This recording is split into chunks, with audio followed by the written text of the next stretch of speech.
Srisailam ఎడమగట్టు SLBC టెర్మినల్ను సందర్శించేందుకు మాజీ మంత్రి హరీష్ రావుకు నైతిక హక్కు లేదని మంత్రి జూపల్లి కృష్ణారావు తెలిపారు. 44 కిలోమీటర్ల పొడవున ఎస్ఎల్బీసీ సొరంగం ప్రాజెక్టు పనులకు 2005లో కాంగ్రెస్ ప్రభుత్వంతోనే అనుమతి లభించిందన్నారు. 2009లో 25 కిలోమీటర్ల మేర పనులు పూర్తయ్యాయని తెలిపారు.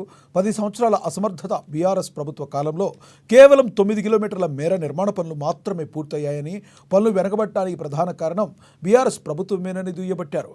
ఎస్ఎల్బీసీ పనులు పూర్తి కాకపోవడానికి టన్నెల్ దుర్ఘటనకు ప్రధాన కారణం బీఆర్ఎస్ పార్టీనేనని అన్నారు.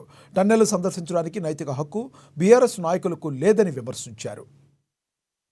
మాజీ మంత్రివర్యులు హరీష్ రావు గారు ఈ రోజున ఏదైతే శ్రీశైలం సొరంగం కాడికి దర్శించుతా ఉన్నారు. అయితే దీని గురించి కూడా 2 మాటలు చెప్పాల్సిన అవసరం ఉంది.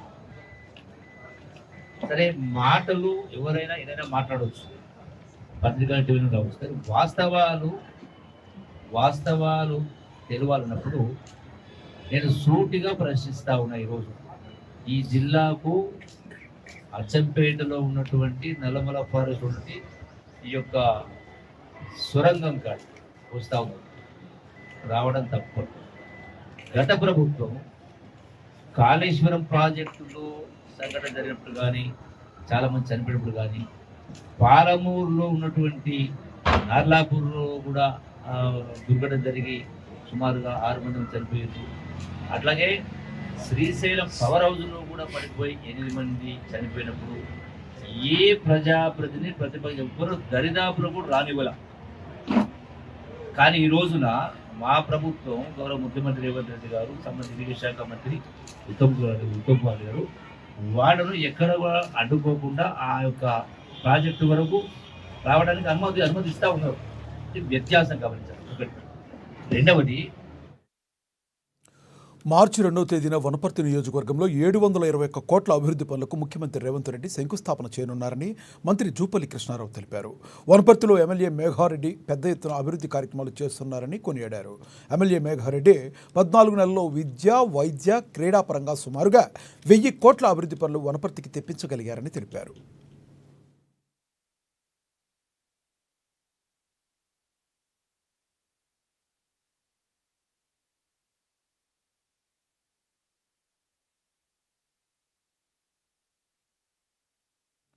పద్నాలుగు నెలల కాలంలో వనపర్తిలో 397 కోట్లతో అభివృద్ధి కార్యక్రమాలకు సీఎం రేవంత్ రెడ్డి సహకారం అందించారన్నారు ఎమ్మెల్యే మేఘారెడ్డి. మార్చి 2న 721 కోట్లకు సంబంధించి శంకుస్థాపనలు చేయబోతున్నారన్నారు. వనపర్తిలో వెంకటేశ్వర స్వామి టెంపుల్ అభివృద్ధికి 1 కోటితో శంకుస్థాపన చేయనున్నారు. 257 కోట్లతో హాస్పిటల్ నిర్మాణానికి, 200 కోట్లతో యంగ్ ఇండియా ఇంటిగ్రేటెడ్ రెసిడెన్షియల్ పాఠశాలకు శంకుస్థాపన చేయనున్నారని చెప్పారు. ఇక 60 కోట్లతో సీఎం రేవంత్ చదువుకున్న ZP high school, junior college అభివృద్ధికి శంకుస్థాపన చేయనున్నారు. వీటితో పాటుగా 22 కోట్లతో ఐటీ టవర్కు, 81 కోట్లతో కోర్టు కాంప్లెక్స్ నిర్మాణానికి, రాజానగరం నుంచి పెద్ద మందిరెడ్డి రోడ్డుకు 40 కోట్లతో శంకుస్థాపనలు చేయనున్నట్లు ఎమ్మెల్యే మేఘారెడ్డి తెలిపారు. వనపర్తిలో ఒక ముఖ్యమంత్రి గారు గుర్తింపు ఉండాలనే ఉద్దేశంతో దాదాపు ఇప్పటి వరకు వనపర్తి నియోజకవర్గంలో ఈ 14 నెలల కాలంలో పార్లమెంట్ ఎలక్షన్స్ అవన్నీ పోయిన తర్వాత 397 కోట్లు అభివృద్ధి కార్యక్రమానికి డబ్బులు ఇచ్చినాడు. రేపు 2వ తారీఖు నాడు, ఇక్కడ మార్చి 2వ తారీఖు నాడు దాదాపు మన వనపర్తి నియోజకవర్గంలో వనపర్తికి సంబంధించి 721 కోట్లకు ఇప్పటి వరకు జీవోలు రెడీ ఉన్నాయి. ఆ 721 కోట్లకు సంబంధించి ఫౌండేషన్ వేయబోతున్నారు. దాంతో